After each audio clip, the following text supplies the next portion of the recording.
They RTV app వార్తల్ని క్షణాల్లో చదివే అవకాశం ఉంటుంది. ఒక న్యూస్ పేపర్, ఒక టెలివిజన్ ఛానల్ మీ చేతుల్లో ఎప్పుడూ ఉంటాయి. Welcome to RTV. నేను వర్మ. ప్రస్తుతం మనం భీమిలి సిట్టింగ్ ఎమ్మెల్యే అవంతి శ్రీనివాస్ గారి దగ్గర ఉన్నాం. అవంతి శ్రీనివాస్ గారు అప్పుడే 4 రోజుల నుంచి భీమిలిలో విస్తృతంగా ప్రచారం చేస్తూ ఉన్నారు. ఆయన ప్రత్యర్థి ఎవరో ఇప్పటి వరకు తెలియని, కూటమి అభ్యర్థి ఎవరో తెలియని పరిస్థితులు కనిపిస్తూ ఉన్నాయి. ఇప్పుడు భీమిలిలో ప్రచారం ఎలా జరుగుతూ ఉంది, ఎవరితో అవంతి శ్రీనివాస్ యుద్ధం చేయదలుచుకున్నారో అని ఇప్పుడు అడిగి తెలుసుకుందాం. నమస్తే సార్. సార్ మీరు అప్పుడే విస్తృతంగా భీమిలి నియోజకవర్గంలో దూసుకుపోతూ ఉన్నారు. ఇప్పటివరకు మీ ప్రత్యర్థి ఎవరో తెలియలేదు. ఇటు కనిపించిన శత్రువుతో అప్పుడే మీరు యుద్ధం చేస్తూ ఉన్నారు. థ్యాంక్ యూ వర్మ గారు.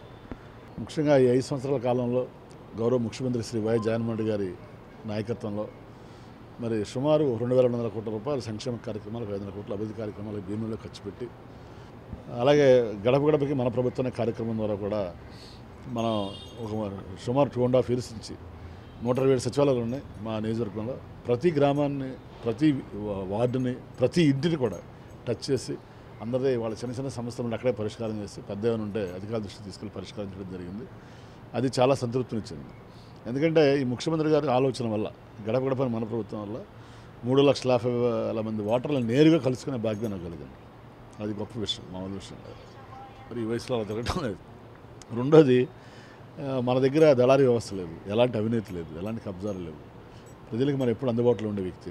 సో కాబట్టి అవన్నీ ప్రజలు గమనిస్తున్నారు. ముఖ్యంగా పేద ప్రజలు సంక్షేమం కోరుకుంటున్నారు, వాళ్ళు అభివృద్ధి కోరుకుంటున్నారు, వాళ్ళ రాజకీయాలు అవసరం లేదు.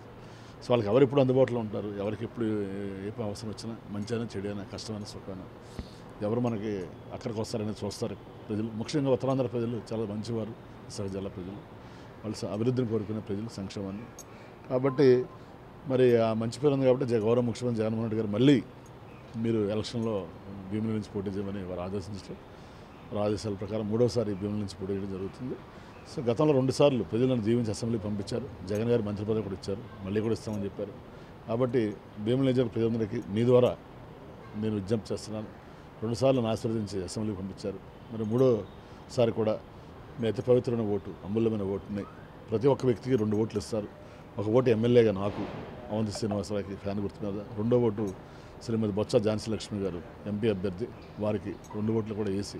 సార్ ఒకటి చెప్పండి, మీరు వైసీపీ పార్టీ అంతా ఒకవైపు, 3 పార్టీలు ఒకవైపు, ఈ సిచ్యుయేషన్ ఎలా ఉండబోద్ది సార్? ఇప్పుడు మా పక్కన ప్రజలు ఉన్నారు సార్, పైన దేవుడు ఉన్నాడు సార్, అంతే. ఎంతమంది వచ్చినా జగన్ గారికి ఏం కాదు.